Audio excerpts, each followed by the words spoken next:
During this session, we will illustrate several different techniques that are available when making copies of features. We will start with the part shown here. It contains two features, the base plate and the vertical support tab. We want to make a copy of the vertical support, 10 units to the right of the existing support. We will make the copy dependent on the original support so that if the original feature is changed, the copy will also change. We'll start by selecting the drop-down commands, Edit, Feature Operations,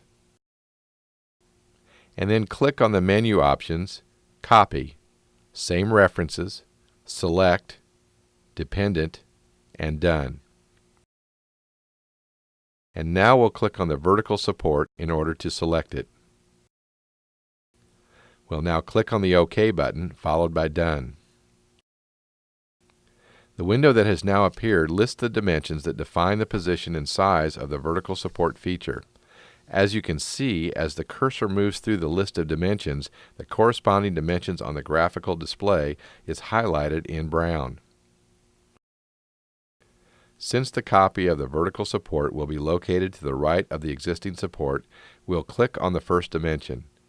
It corresponds to the dimension which locates the support 5 units from the left edge of the base plate. Since this is the only dimension we will change, we'll now select the Done command. Pro-E now prompts us to key in a new value for this dimension. We'll enter a value of 15 since we want the copy to be located 10 units to the right of the existing support, which is a distance of 15 from the left edge of the base plate.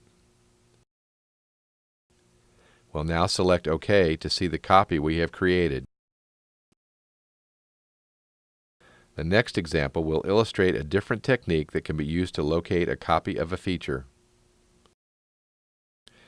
We'll be making a copy of the solid cylindrical protrusion that is positioned on the base plate as shown here. The copy should be located 10 units to the right and 5 units above the original cylinder. In addition, we'll reduce the diameter of the cylinder to 1.5 units. We'll again start by selecting the drop-down commands Edit, Feature Operations, and then click on the menu options Copy, Move, Select, Dependent, and Done. We'll now turn on the display of the datum planes, and then we'll click on the cylinder,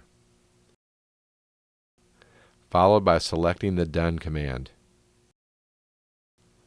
We'll now select the commands Translate, Plane, and then click on the right datum plane. Since the arrow is pointing to the correct direction, we'll select OK. Now we'll key in a distance of 10. To define the next translation, we'll now select the commands Translate, Plane, and then click on the front surface of the plate.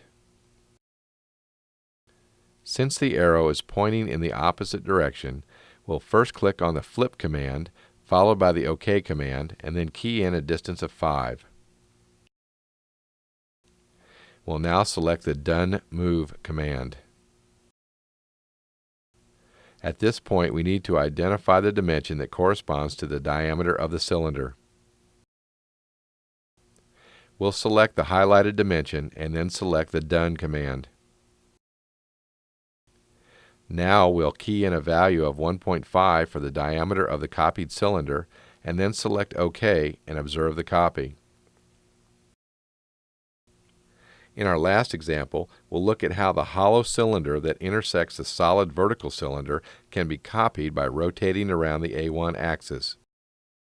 The hollow cylinder represents a branch pipe and was created as a circular solid extruded protrusion and a hole. We will make the copy independent this time in case we wish to later modify its diameter. We'll start by selecting the drop-down commands Edit, Feature Operations, and then click on the menu options Copy, Move, Select, Independent, and then Done.